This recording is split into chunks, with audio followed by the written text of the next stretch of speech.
साथियों नमस्कार, स्वागत है आप सभी का एक बार फिर से हमारे एक नए वीडियो में। दर्शकों, गंगा यमुना नदी का पानी शुद्ध पानी नहीं है। इसमें मल मूत्र, नालियों, गंदे नालियों का पानी, गटर का पानी बहता हुआ आ रहा है। ये स्नान के लायक नहीं है। गंगा नदी का पानी किसी भी दृष्टिकोण से नहाने योग्य नहीं है। और फिर इतना बड़ा धड़ल्ले से ये सभी संत महंत आचार्य शंकराचार्य ये सभी बुलाने पर तुले हुए हैं। धीरेन्द्र कृष्ण शास्त्री ने तो यहाँ तक बेतुका बयान दे दिया कि जो व्यक्ति वर्तमान में प्रयागराज के महाकुंभ में और स्नान करने अगर नहीं आया वो देशद्रोही है। आप समझ सकते हैं, इस बयान के बाद एक ऐसा भूचाल आ गया, मान लो सारे दर्शक जहाँ भी जो भी श्रद्धालु खड़ा था वहीं से सीधा प्रयागराज के लिए रवाना हो जाता है। और इतनी बड़ी तादाद में लोग इकट्ठा होते हैं, उस भीड़ की जब व्यवस्था नहीं हो पाई किसी तरीके से, तो वहाँ पर एक ऐसा हादसा हुआ जो कि बहुत ही हृदय विदारक था। आप सभी ने देखा वो घटनाक्रम। लोगों की दम घुटने के कारण ऐसी ऐसी असहाय मृत्यु हुई। किसी का छोटा बच्चा मर गया, किसी की पत्नी मर गई, किसी का भाई मर गया, किसी की टांग कट गई, कोई आज तक लापता हो, किसी के परिवारीजन आज तक ढूंढते ढूंढते परेशान है, नहीं मिल रहा उसका परिवारीजन। तो गए कहाँ। दोस्तों, सच्चाई ये है कि दरअसल बहुत बड़ी मात्रा में ये त्रासदी हुई अपने महाकुंभ प्रयागराज में वर्तमान सन 2025 में। उसके पीछे की कहीं न कहीं की वजह यही रही दोस्तों कि धीरेन्द्र कृष्ण शास्त्री जैसे कुछ अज्ञानी धर्मगुरुओं ने ये झूठा प्रचार किया कि कुंभ का स्नान बहुत ही ज़रूरी है, जबकि कुछ रिपोर्टों के मुताबिक ये सिद्ध हो रहा है कि गंगा नदी का पानी इतना दूषित हो चुका है कि स्नान के भी लायक भी नहीं है। ऐसा मैं नहीं कह रहा हूँ। हमारे एक बहुत ही आदरणीय शंकराचार्य स्वामी अभिमुक्तेश्वरानंद जी महाराज, एक न्यूज़ रिपोर्टर के सवाल पूछे जाने पर उन्होंने ये उत्तर दिया है, तो उसके लिए आपके सामने पेश है ये क्लिप, इसको देखें।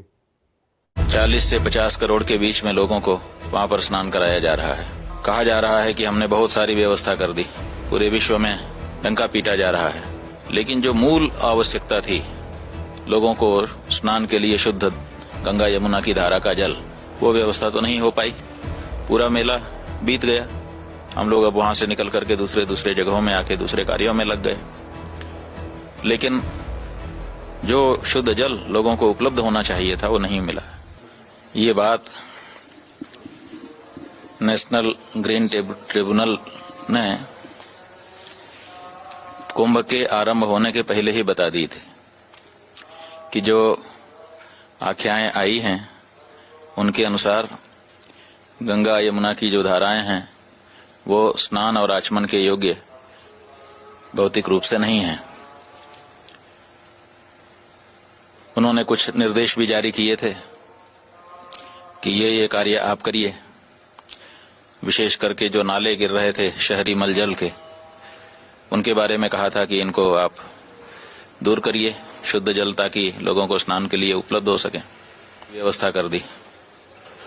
पूरे विश्व में डंका पीटा जा रहा है, लेकिन जो मूल आवश्यकता थी लोगों को स्नान के लिए शुद्ध गंगा यमुना की धारा का जल, वो व्यवस्था तो नहीं हो पाई।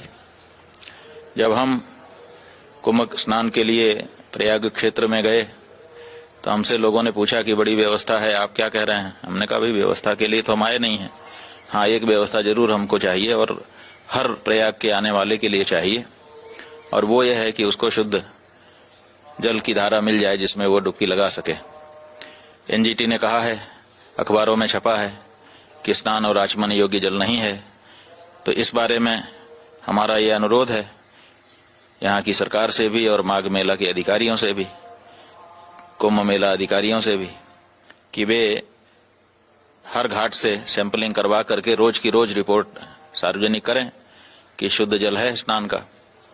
लेकिन उन्होंने तो नहीं किया। पूरा मेला बीत गया। हम लोग अब वहां से निकल करके दूसरे जगहों में आके दूसरे कार्यों में लग गए, लेकिन जो शुद्ध जल लोगों को उपलब्ध होना चाहिए था वो नहीं मिला।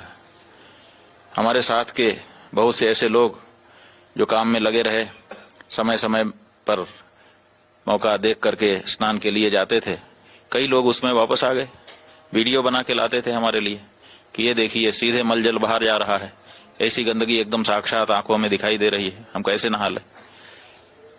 और उसी जगह पर हजारों लोग नहाते भी थे अपनी श्रद्धा भावना के कारण कि भाई चलो हम तो गंगा नहाने आए, अब क्या करें। तो ये जो बात है, गंगा माता की जो पवित्रता है उसमें तो कोई बाधा नहीं है, पाप नाशिनी जो शक्ति है उसमें तो कोई बाधा नहीं है, लेकिन उनका जो भौतिक स्वरूप है जल, अगर वो मल युक्त था, उसमें फीकल कोलिफॉर्म की मात्रा इतनी ज्यादा थी जितनी की अस्वीकार्य है स्नान के लिए भी, तो इसका तो दोष सरकार को है। और इसीलिए हम कह रहे थे कि भाई ये बताओ, बाकी व्यवस्था ठीक है, हमारे सोने की, हमारे नहाने की, हमारे खाने की व्यवस्था है कि नहीं, लेकिन डुबकी लगाने के लिए हमको शुद्ध जल है कि नहीं, कम से कम ये तो करो। पिछली बार जब अर्ध कुंभ वहां पर हुआ था तो इस सरकार ने उसको कुंभ नाम दिया था और ये कहा था कि इस बार तो हम नाले नहीं बंद कर पाए, लेकिन अगले कुंभ में कोई भी नाला गंगा यमुना की धारा में गिरता नहीं दिखाई देगा, लेकिन वहां तो दिखाई दे रहा था। तो ये सब जो बात है ये बड़ी आपत्तिजनक है। करोड़ों करोड़ सनातन धर्मियों के स्वास्थ्य के साथ, उनकी आस्था के साथ, उनकी भावना के साथ एक तरह से खिलवाड़ है। तो देखा दोस्तों, कुछ इस तरीके से आज एक शंकराचार्य जी महाराज हमारे, जो कि सनातन धर्म की एक बहुत बड़ी गद्दी पर विराजमान है, और उन्होंने ये तक कह दिया कि हमें नहाने के लायक योग्य जल भी नहीं पर्याप्त हो सका इस कुंभ में। फिर इतने डींगे क्यों मारी गई, ये क्यों झूठ फैलाया गया कि इस कुंभ में नहाना बहुत ज़रूरी है, इससे पाप कटते हैं, ये होता है वो होता है, तरह तरह की यातनाएं दी गई और लोगों को एक तरीके से एक प्रलोभन दे करके और भीड़ को इकट्ठा किया। उसके परिणाम स्वरूप ऐसा भयानक हादसा होता है कि हज़ारों की तादाद में लोग वहाँ पर, किसी की दम घुट रही, कोई मर रहा है, कोई कुछ हो रहा है, हादसा हो रहा है, कि बहुत ही दुखद था, निंदनीय था। तो दोस्तों, ये कुछ इस तरीके से ऐसे बेतुके बयानों के आधार पर ही ये घटनाक्रम होता है। दूसरी तरफ अभी हमने शंकराचार्य अवमुक्तेश्वरानंद जी महाराज जी की ये क्लिप भी देखी थी, जिसमें वो स्वयं कह रहे हैं कि गंगा नदी का जल, यमुना नदी का जल, जो कि पवित्र नदियां हैं, अब इनका जल इतना दूषित हो चुका है कि हमारी सरकार ने वहाँ से निकलते हुए नाले और गटर जो भी थे वो सभी उसमें चल रहे थे। तो वो तो सीधा आरोप लगा रहे हैं शंकराचार्य जी कि इन नदियों में ये गिरा हुआ, ये गटर का जल, मलमूत्र का जल आ रहा है इसमें, तो ये योग्य जल नहीं है, ये आचमन के लिए पवित्र नहीं है और ना ही ये स्नान के लिए पवित्र है।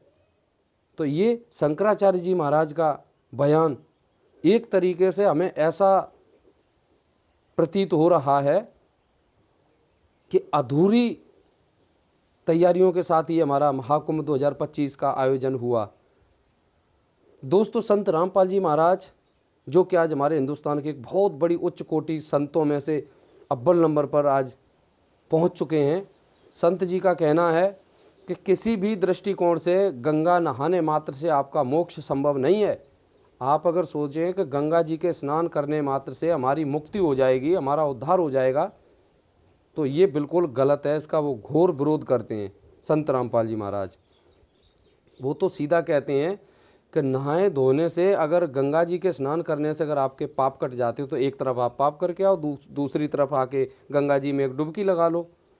तो ये दोस्तों कहीं ना कहीं एक बहुत बड़ा प्रोपोगेंडा है, इसको समझना पड़ेगा। गंगा जी का स्नान करने से शरीर का ये जो मल वगैरह है ये तो दूर हो जाएगा, गंदगी दूर हो जाएगी। इससे केवल हमें नहाने मात्र का लाभ मिल सकता है, ना कि कोई आध्यात्मिक लाभ।